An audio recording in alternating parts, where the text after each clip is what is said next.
brought you the red line from 1937.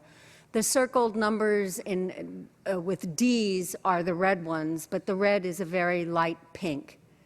And in 1937, it was issued, you can go back and take a look at those historic redline parks, and redlining continued through 1967, and you can see the park deficit neighborhoods as a result.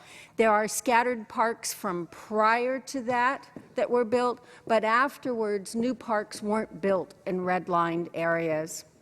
And near the center of the city, on the southern end, is the neighborhood labeled D11.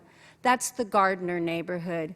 And the year after the Southern Pacific alignment went through there, that line, the southern line of D11, is the Southern Pacific boundary, with a little bit of land adjacent to the berm there.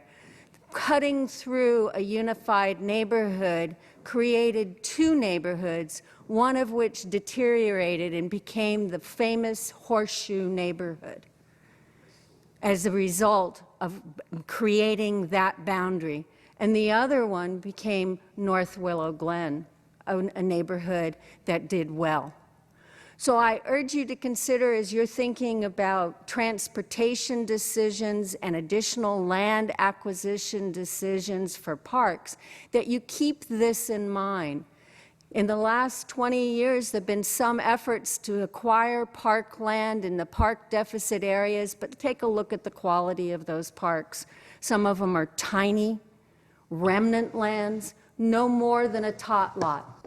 Is that really addressing the historic inequities? And if we're going to do that, it's going to take brave council action. Thank you for your comment, your work on Tuesday, looking at regulations that have been barriers to those kinds of brave actions, and I hope we actually can make some of those changes to address that. Thank you. Thanks, Jean. Welcome.